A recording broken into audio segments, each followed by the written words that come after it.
Hey, and welcome to iHeart Intellectual Radio, Black Conservative Radio. I am your host, Alan J. Campbell, aka the Batman, here at the top of the hour. All right, I'm gonna go into one story which is absolutely appalling, and this is one of the reasons why we can't progress as a society of people. Now, I know everybody's sort of been following the shooting last month of the 7-year-old girl that was gunned down in the drive-through of the McDonald's over here on the west side while her father was in the car also. Now, um, to somewhat elaborate on that, there were two shoot. They have two as of this past weekend. They have a second shooter alleged. They have a second alleged shooter, and I have to use the word alleged when you're referencing when you're on media and you're referencing something. Um, they have a second alleged shooter in custody. They got one individual, the first alleged, well, actually the driver of the vehicle, and then they got the second one. They scooped him up this past week, Friday actually. So he went to court, no bond. But let me elaborate on that right quick on the firepower. And see, this is once again the question on where these knuckleheads, the gang that can't shoot straight, are getting these weapons. Okay, so I'm gonna tell you, the crime scene investigators, and I kid you not, I can't make this up. Look it up, follow the story. They picked up in excess of 25 9 millimeter shell casings, and I kid you not, 50 shell casings from an AK-47. Okay. Now, some of you are familiar with guns and some of you are not. And I'm not going to get into that because that's it might, some of you or your heads might explode when I get too deep on that. But the fact is that all that the trajectory or the shots, majority of the shots fired, bullet holes that were in the car were targeted near the where the child was sitting, or near the rear of the car, the passenger seats. This is a 7-year-old child, 7 years old, and majority of shots fired at the car were at the rear, were at the rear of the vehicle. The father was injured also. But let me give you a little bit more information on what what we've come across on what led up to this. And see, this is the part where the media or police can't release this information because they're trying to get a handle on this and they don't want retaliations. But it is if some of you have Facebook, and some of you have Facebook, and I'm sure that you all saw some of this and you probably ran across it. But as me and my man Earl here, the engineer, we were talking about this some time ago, and he brought it to my attention. And as we were discussing it, he said, "No, this is what led to this." This guy, the father, because understand something, even the police had mentioned this, but then they're trying to back away from that. The father the father is involved in a couple of things, because here's the thing: someone shoots and kills your child. What the hell are you involved in? And I mean the father or the father or the parent, whichever. So to continue, the father went on Facebook Live, and did a video of him pissing on the grave of a rival gang member. He pissed on the grave of a rival gang member. That is the ultimate insult. When you say I spit on your grave, well, I piss on your grave too. Okay, that's the ultimate insult. And not only that, but he videoed it, he did Facebook Live, and then went on to say, "Now I'm on my way to McDonald's with my little girl." Okay, natural. Now, show you how bright of a dim bulb this knucklehead is. You go pick up your girl, you pick up your little girl, and then you all go to McDonald's. These niggas had been hawking him for a good minute, and then they ran up on him at the McDonald's and fired into the car. Okay. This is once again, this is black on black crime. This is gangbangers. This is unnecessary stuff. And the fact of the matter that he gets up there all shut up and says, who would do this? Why would they do this? Nigga, please. Nigga, please. Lose me. See, you can't play the victim. You can't be the villain and the victim at the same time. You just can't. You absolutely can't, asshole. You just can't do it. Yes, I am a little riled up this evening. I really, really am. I'm a little riled up because as we were discussing before we went on the air on why certain things are the way that they are, is because we as a community of black people, we choose to be this way. We choose to do these things to one another. We choose to do this. This is not, and at the same time, you have to, and ladies, you have to ask yourself this question too. Some of you all know that these rat bastards are gang bangers and gun runners and drug dealers and Lord knows what else. But you all are laying up, getting with these knuckleheads, laying up with them, let them plow you, plant the seed, and then you bring something else out into the world that he's not going to even be a part of, because he might not even make it down the block before somebody blows his brains out or goes to prison. This thing is a perpetual cycle, and the unfortunate part is that it's us. The unfortunate part, but I'm not going to harp too much on that.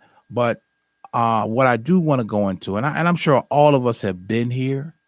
All of us have been here, and I want you all to think about what I'm about to say. Okay. The tagline for this is: people who live in glass houses shouldn't throw stones. Okay. Now, I'm gonna go. Have you all? And I'm sure you have. Have you ever had someone approach you, or call you, or text you? Now we're in the text age now, texting, phone calls, stuff like that. And have you ever had someone give you a call and say, hey, listen, hey, hey, I need your help. I need your help. Okay. And I'm sure we've all been there sometimes we don't even ask what the hell. We don't even ask them what type of help they need, because this is just how some people are. This is how they are. Even myself. If you ask me for help, I'm less likely to ask what you need. I'm less likely to ask what kind of help. I just need to know what's the situation so I can better get a grasp or come up with a plan on how to solve this. As I was telling one of my guys while we was on the job, and talking to a tenant, I said, look here, I don't like problems. I'm a problem solver. But understand, if you come to me for help or assistance, do not question the help or assistance that you're going to get, because I'm going to get the job done. I'm going to rectify things. I'm going to do it the way that I see fit, or how it should be done. Who gives a shit on how you got the help or how it got done? It got done. Very simply put, because here's the thing.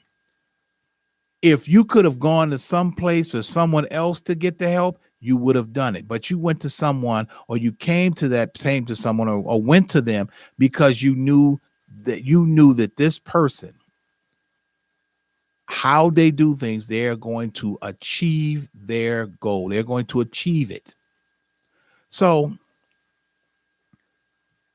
it's really irritating or perplexing that when people ask people ask other people for help, and then the killing part is that they ask you for the help, and then they question the method of how you do it. It's like all of a sudden you want to get righteous. You want to be on the righteous train. You want to be on the spiritual train. You want to be on I can't get involved type of train. But what's blowing me is that it's a bunch of you all out there that were not complaining when that person was giving you the help.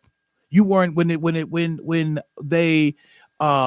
you went to them for the help and they did this, you weren't complaining when their method. I know what I'm saying. You weren't complaining when their methods served you. You weren't complaining when their methods served you. You get people say, "Oh, I can't associate with you anymore," because the way you do things and all that. But you wasn't complaining when we got little Johnny out of we did what we need to do to get that little knucklehead's son out of jail, little Johnny out of jail. But you came to me and asked me, we got to figure something out to get him. Yeah, not a problem. He did something stupid. We got to work on that. What difference does it make on how it got done? It got done. Or here's a good one. Here's one even better. Here's one even better. I can't do this. I need to get right with God. I just can't do this anymore. But at one point, you wasn't thinking about that when you needed the help for other things. Or you're on a job. And like my man was telling me this evening, he knows exactly how what I'm talking about. And he's had that happen to him. He helped someone and then they turn right around and they doo-dooed on him. See, this is one of the things that make people stop help. This is what makes people stop helping other people, because you want to talk about the help. You need the help, or here's the thing. You only go to that person for the help and then you give them shit because it's them giving you the help. Instead of doing this, be grateful, be gracious, accept the help and go your way. You don't even have to say thank you. The fact of the matter is they thought enough of you to even take time out of their day, take time out of their life, to take time out of their busy office schedule, or pull over to the side of the road to say, what is it that you need? It doesn't matter how you got to that point. They thought enough of you to assist, to aid and assist. And this is the problem as Black people, that we continue to forget. Look, I'll be the first one to say, I'll be the first one to tell you, this nigga ain't turning down. I'm not, if I need help, and I don't care who I get it from, if you can help me solve my problem, more power to you. What difference does it make who it comes from, where it comes from? Here's another thing. Here's another one. This one is the best one of all. You ask for help from a person, and guess what? Even better. Let me back up. You ask God for help. Lord, I'm in trouble. Lord, I have a problem. Lord, this, that, and the other. Lord Jesus, everything you asking, I need help. Please send me somebody or send me a solution. He sends you someone with the solution. And what do people do? They turn it down because it comes from a person that they don't care for, or a person that they don't like the way that they're doing things. Understand something. The worst thing you can do is turn down the help God sends you. And I know we all have heard this story. If you haven't heard the story, you should. If you haven't asked somebody, it's called The Drowning Man. And Earl, I know you heard the story of the drowning man. You've heard everybody. If you're black, you've heard the story of the drowning man. Okay. So just for the benefit of those who haven't, I'm just going to give you I'm going to tell you the story, but you have to listen very, very carefully. There was a man that lived in a town, and a torrential, a strong rain came, and the rivers started to rise and started to flood. So as the rivers got higher, there was a man in his home, and the water started rising up to his ankles. and it rolls up to it and start getting up to his calves and then to his knees, or up to his ankles. I'm sorry, to his ankles.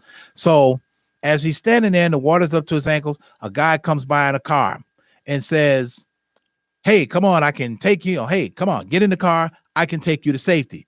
So the guy says, "No, that's all right. I'm gonna wait for the Lord to wait for the Lord to send me help. The Lord said, if I trust and believe in him, he's gonna send me what I need." So the guy drives off. So this time the water's up to the man's waist and up to the man's midsection. So another man comes by in a boat. And he tells the guy, "Come on, get in the boat. Come on, get in the boat. Get in. I'll take you to safety." And the guy says, "Oh, no. No, I'm going to wait for the Lord to send me the help that I need." So this time the water has covered the house and the man is has over the man's head and has covered his house. And now the man is on the roof of his home. So a helicopter comes in and they're yelling at him, "Come on, get up. Come on. We'll send you a rope and tie, hook onto the rope and we'll put you in the helicopter and take you to safety." And the man said, he refused a third time. So the man drowned. So he gets to heaven and this guy is fuming. He is angry. He is pissed off. He's so angry with God. And so he stands before God and he says, "Lord, you said that if I trust and believe in you, that you would send me what I need. And you would come and help me. You would send me the help I need." So the Lord replies, "Well, I sent you a car, a boat, and a helicopter. What more do you want?" And the moral of the story is, what difference does it make on what type of help you receive or who the help comes from? You can't do this yourself. So he sent something and someone to you to assist. And sometimes we being so prideful because we don't like this person or we don't like the way they do things, or we feel that we're more spiritually grounded, when some of you have no idea on what spiritual grounding is. You're like some of you are plugged in, but some of you are plugged in like a old extension cord that's plugged in the wall, but the other end has been cut off. It's just wires, just land that's not hooked into anything. You can't, you have to fully understand, when you are receiving help from whomever, whatever, it would be in your best interest to understand, to accept that, because you don't know who the help is coming from. You have to realize something. When help is sent to you, that very well could be an angel of God. That could be an angel that God has sent to you to help you out of your quandary. Oh, I'm sorry. That's too big of a word for some of you all. To send to help you out of your problem, quandary, situation, help you with your issue. See, I'm not that far. I'm not that high. That's the wrong word. I'm not that I'm not that proud to turn down help, because understand something. I don't know every damn thing. And I'll tell anybody that I don't know everything. It's just the fact that I pride myself on edge. I pride myself on learning, educating myself, knowing certain things, because there's going to come a point in time in my life that the information that I'm receiving now, I'm going to need it later on, such as the nature of business, how to operate in that arena. I'm going to ask for help. I'm going to say, "How do you do this? How walk me through this." I'm not too proud to ask anybody for help. I tell my children the same thing. Don't be too proud to ask for help, because understand something. When you keep turning help down, or you spit in the face of the people that you spit in the face of the people that are trying to help you or who have helped you, you're not going to get the same courtesy. And also, not only that, but God is not going to send you what you need. And not only that, but if you have the attitude that you are too that you don't need the help, or you're too proud. What you're doing is that what you're doing, or you show no gratitude for the help that is being given to you. All you doing is cutting your blessings off. All you're doing is closing the door on God. That's all you are doing. All you are doing. Hey, welcome to Black Conservative Radio. Who do I have on the phone, and where are you calling from? Oh, all right, okay, all right. Let's roll, brother, cause let's roll, cause I got it. I got the wheel, the wheels. We did the pushback, and the wheels are up. So I'm just kind of listening as you unfolding the situation or unpacking the situation. Yes, sir. It's just touching base on people's reactions to things and their inability to accept gratefulness or um, your kindness. But you have to understand, and this is in all honesty. I mean, look at what they did to music. Please understand that the crowd was offered a choice between choosing Jesus and Barabbas. They were offered a Let's be very choice. clear. Jesus, Barabbas. The people chose Barabbas. So, please, all I'm saying is, put your coat back on, put your cape back on, keep moving. If they did that to him, who the hell makes you any different? You're dealing with human beings. People or individuals are smart.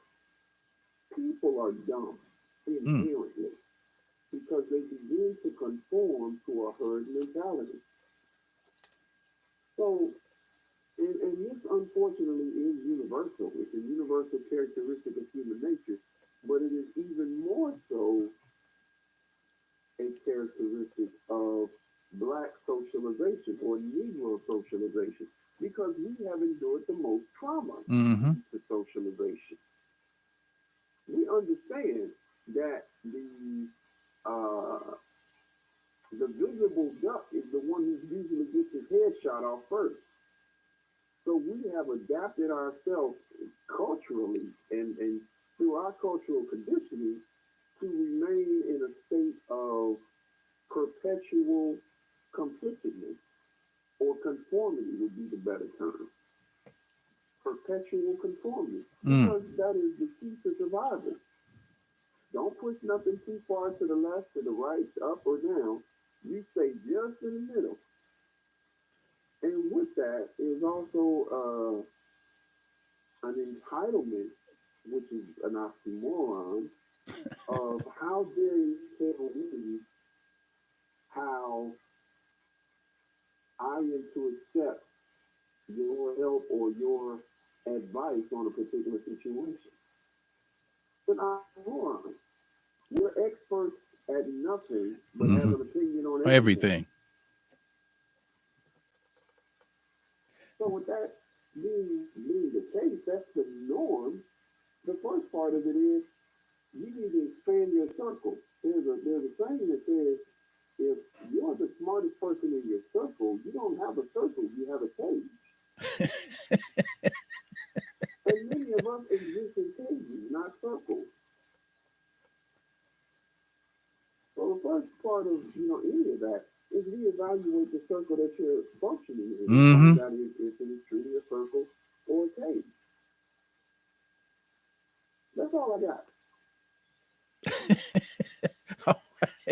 All right. All right. That's what I call quick and to the point and drop the mic. That is a very good analogy on what he just said, people. A very good analogy. You have to look at that as, like he said, do you live in are you in a circle or a cage? A circle or a cage? And that's something that we have to, we really have to take a look at that.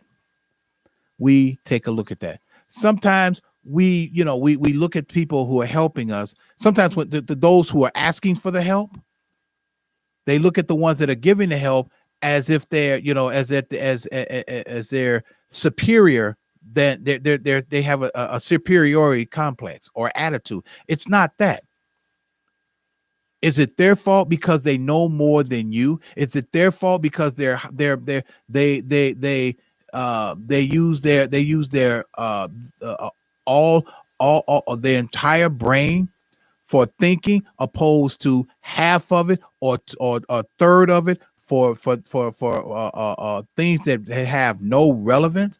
Is it their fault that certain things that their mind that they retain, because to them it's good information, to the unlearned person it's just rhetoric. It doesn't mean anything to them. That's because the operative word of what I just said, the unlearned person, the unlearned. And that is not because someone didn't advance further in school, or someone has a ninth grade education or a 10th grade education. No, that's not where that ended. You chose not to learn. You chose not to learn anything beyond what you felt was comfortable for you. And thinking that way, that is what they call a poverty mindset. A poverty mindset, because you don't want to know no more than what is convenient for you. You don't want to do any more than what is convenient for you. There is no there. You have completely shut yourself off or down. But then you turn and you ask someone who is a learned person for information, advice, how to do something, how to put it together, or assist you in something that you have no clue on how to do. This is us every day, all day. What I tell people all the time, if I'm handling, and as most of you, and as I said before, being an actor here, and also and managing properties, I have to, both of them call for a certain level of intellect, and that's the best word I can use. It calls for that. It calls for that, because if I'm handling building business, I can't appear to be completely stupid, or not knowing. So what I do is the fact that in my field, I try to educate myself, so I'm more diverse in what's going on or what's being said, and fully understand, because there are points in times where I have to deal with the municipalities on getting things done. I need for them to explain why is the water bill such and such. How are you calculating the water bill when you've never come out to the building? These are questions that, if you are in understanding your field of a learned person, and if you're a learned person, you fully understand. You know the right questions to ask. You know the questions to ask. If I have no idea on what I need on the questions, or what I need to do, I'm going to find somebody smarter than me and put them in the room and learn. And then what? Learn from them. I'm not going to tell someone, you know what, I don't want, I really don't have time for this. Or, you know what, you think, you act like you're smarter than everybody. I know I don't. I mean, even when I do my show, this is not a level of being smarter than someone. This is just relaying information that I have, and using my brain for more than just a hat rack to help you. And as we and even on the show, and when you see the little tagline, it clearly states, feed your brain. Operative word, feed your brain. And this is something that we don't do a lot of, but we want to turn right around. What we want to, but we want to, but we need help from people, but we want to give them grief when they give us the help and try to educate us on how to do these things. And we've all heard this story too. If you give a man a fish, he'll eat for a day. But if you teach a man to fish, he'll eat for a lifetime. That's the same thing when someone is giving you help and giving you help and instructions, so you can learn how to do whatever it is that you need to do after they have gone or they've done what they've going to do. After that. And at the same time, this gives us an opportunity to teach our young people how to do things. One of the things that I discovered, or I won't say discovered, but really, it's really a shame that we as a people, we spend too much time chasing the wrong dog and not educating our young people, our children. And I'm talking about people my age, my generation. A lot of you all have not spent the proper time in teaching your children how to help themselves and help others, how to problem solve. That was the idea of when you were doing in school and doing math, when they had word problems. Now the thing about it is that I'm terrible in numerical math. I'm absolutely terrible. But if you give me and this is just probably how my brain is wired. If you give me a word problem that has that with numbers, I can figure it out just like that, because for whatever reason I can see it. I can see it develop. Then at the same time, I can pass that along to someone else who may not be as sharp as that. And that's the biggest thing. We have to learn that one of the things is that sometimes some people get so high up, they don't even reach back to bring other people. Now let me make it clear. Let me make it clear also. There's a lot of you mofos that we can't reach back and bring with us. There's a lot of you that can't go with us. There's a lot of you who don't need to be with us because you don't want anything more than what you have. You don't want to do anything more than what you're doing. Some of you are comfortable in your little 8-block radius. Some of you, that's just the truth of it. I'm not sure, that's just it. I'm not, I can't I'm not sugarcoating shit, but that is the truth. Some of you all are given so many things through the help of another, and you just piss it away. It's like, they give it to you, to them it's gold. If they gave you, it's absolute gold. But to give it to some people who are in a position would be just throwing it away. Hence the term, as it says scripturally, cast not your pearls before swine. Hence the term. Not term, but the scripture. When you go and you ask someone for help, and you do, and this happens, ask yourself this question: are you going to them because they happen to be the smartest person in the room at the time? They happen to be the person that without a doubt can accomplish what you need done, or do you have an ulterior motive? When you come, if anyone comes to me for help, I'm gonna do all I can to help you. All I can. Now, if you're gonna be ungrateful about it, you will never get my help again. Never get my help. That is the gospel truth. You will not get my help, because I'm not going to waste my time on someone who accepts my help and don't even have the common courtesy to say thank you. To common courtesy to say I appreciate that. To common courtesy to say I whatever. And it's the same thing. If you and a person you all are having a rift, you don't get along. How much does it take for that person who came to seek you out? Key word, they sought you out. You received the help from this person. How much would it have taken? The same amount of energy that you used to seek them out, the same amount of energy you should use to extend a little bit of courtesy. You give a dog more courtesy. So we give a dog more courtesy, and it's a dog. That's a dog.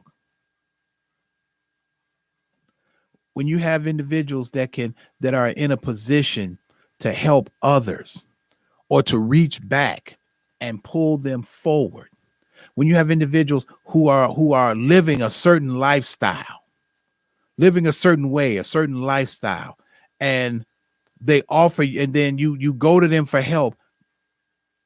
And this is pervert, and using this metaphorically, you go to them and you tell them that that you're hungry, and could they spare you some food, and then in turn they say yes, we can give you some food, and then in turn they hand you crackers and water. That's an insult. Or they're in a position of prosperity, and you ask them for a job, and then they offer you a job at the lowest rate possible. That's not helping people. That's stepping on people. That's using them as a footstool, a stepladder. And we at times, as Black people, we do this to one another too many times, too often. Too often. We can sit here and say, those upon high be brought down. Either that's not that is true, but we can't focus on that. We can't focus. There are some people that, now, speaking of help, there are some people we just can't help because they just won't get it right. They just won't get it right. They won't turn the corner. Some of them just won't. And then some people will say, well, I'm not understanding. What do you mean turn the corner? If I have to explain that to you, then then you all have bigger problems. The proverbial term, meaning it means to make a change. Make a change. Now, to expand a little bit more on the help, like I said, but like I just said, there's a lot of people that we cannot help because of the level of because of where they're at, and now, but they will show no level of gratitude. And some people feel that you should help them because they are who they are. They may be using their position to do that, using their friendship to do that. And a number of us have asked someone for help based on the strength of a friendship. But we have to also remember, are those people actually are they our associates or are they our friends? Because you're going to find out when the rubber meets the road, or when the chips are down, as they say. You're definitely going to find out if this is the person, if this is it. If this is it. You're going to find out. Make no mistake about it. I have no problem with helping people, but at the same time, I have to pick and choose. I have to be selective, because not everybody deserves help. When you spend time complaining about 11 different dozen things that is going on in your life, and then you go to someone for help, and all they hear from you is contempt and complaint, how is that helpful?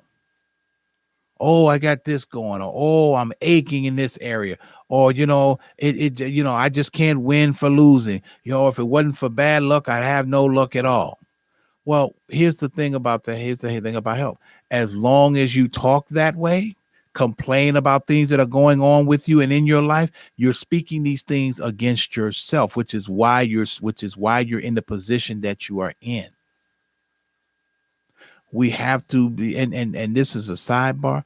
When we're talking about helping people, we have to be mindful of what comes out of our mouth when we are helping people, or you are the one that's getting the help. You have to be mindful of what flies out your freaking mouth when you are getting help. You can't have contempt for someone. You can't be his thing. You can't when you're asking for help. You don't have a right to be angry if you're asking someone for help, because that very person that you are asking for help can very easily say, nope. You can't have an attitude. That very person that you're asking for, they could easily turn it off. You have to be you have to be very, you have to be cognitive on how you do that, how you approach, how you express. And then on top of that, how many of you all ever had somebody that you did help and you accomplished it, and they had every comment, every complaint to fly out their mouth? Then you're sitting there and you're scratching your head and you're wondering, you're second guessing yourself. Should I have even done this? Should I even done this? So when that happens, you have to look at that individual, and at the same time, you have to consider, are these people happy? Are they that angry? Is it all about them right now? And for some people, it always is and always has been about them. As they say, me, myself, and I. When they need the help, they become humble little lambs. And then that does happen. And then you give them the help, and then they turn around and they have contempt, or they let certain things fly out their mouth. That's the part where you want to slaughter, where you want to take those little lambs and slaughter them, cook them up and cook them and serve them up with mint jelly. That's what you want to do. But I say that rhetorically. But there are situations, there are people that are like that are never grateful. They find everything about the help that they're receiving. They critique everything about the help. Well, if you're going to do all that, what the hell did you come and see them for? Why did you ask them? Where are all your friends? Where are all your associates and friends? Where are all these people that, for whatever reason, let me phrase that. How come you couldn't go to all of these other people, friends or associates, and have them do what you needed that one person to do? Whether it's a guy going to see a woman because he knows that this is a person that can get things done, and understand, with no strings attached. She's doing it because of what is called doing the right thing, doing what is right. Someone is in need, you to help them. The same thing, guys, the same situation. There, and I know it's a couple of you out there that you have female associates, and they call you, hey, I need your help on something. And the thing about it, it doesn't necessarily have to be something platonic or physical.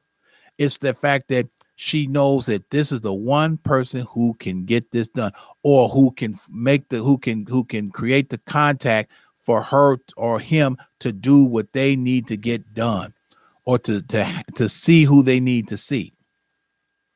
As I said before, I don't care where the help comes from. Most importantly, if my help is coming from God, I am not turning it down. Trust and believe that.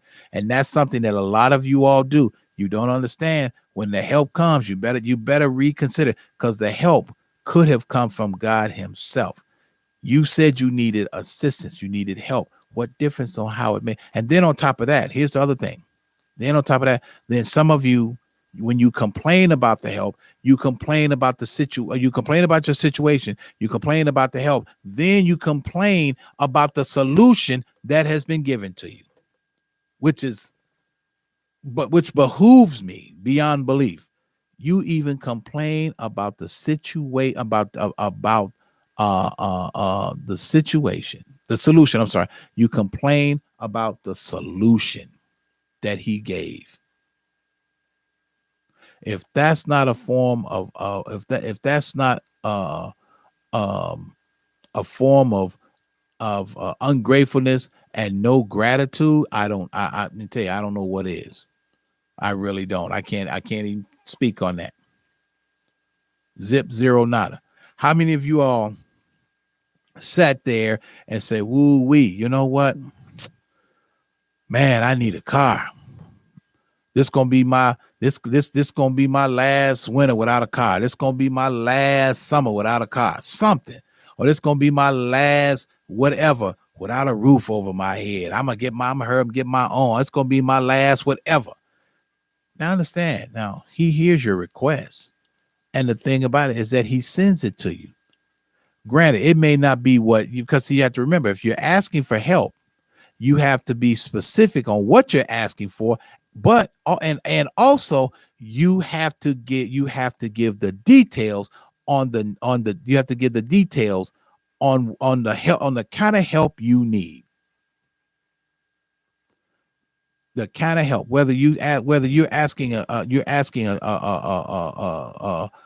just a regular person or you're asking the Lord, you have to be specific in what you're asking for as when it comes to the help. Specifically, Lord, I really need, I'm really trying. I'm putting in these applications for this home or for this apartment, and it's just not happening. See, when you say stuff like that, how is it supposed to work? You take the help that is given and you rejoice with it because you got the help. You got it. You take that and you just wait for the process to unfold. That's it and that's all. That's it and that's all. You sit there and say, "Oh my goodness, boy, I need to get a car," because I believe if I get a car, this will open up things for me to where I can get to these different type of jobs that are further out. Guess what? Then he creates an opportunity for you to get a car, possibly where where you don't have to do too much with the vehicle. But then you complain. You're like, wow, you know what? As you get it, you look at it like, wow, oh man, I got to do this, or, it's just rusting out so bad and this, that, and the other. Remember now, you said you asked for help. You weren't specific on what on the kind of help or what you wanted added into the help. You weren't specific. You were general, but not specific. Same thing with a home. Same thing with an apartment. You can say what you want, but you have to be more specific. That is required in helping someone. That is required when that person asks you what they need to, what is it that you need? How can I help you? You are required to give them as much information about your situation so they can make the best possible decision and rectify and getting you what you need. What's the problem? What's the problem? Because we are conditioned and we are very proud. We have a lot of pride. Let me tell you something about pride doesn't put a roof over your head. Don't put shoes on your feet. Don't put food in your belly, and don't put clothes on your back. It doesn't. And especially, and to reiterate, when he sends you help, my advice, do not turn it down. Accept it and accept it with joy and accept it with and rejoice. He sent you what you needed, not what you wanted, but what you needed. If you say he sent you a car, you need a car. Well, he sent you he sent you a 2-door coupe. But you got to look at it funny, like, oh wow, that's what I get. Okay, guess what? You talk like that, you're talking against yourself, which means that he's not. You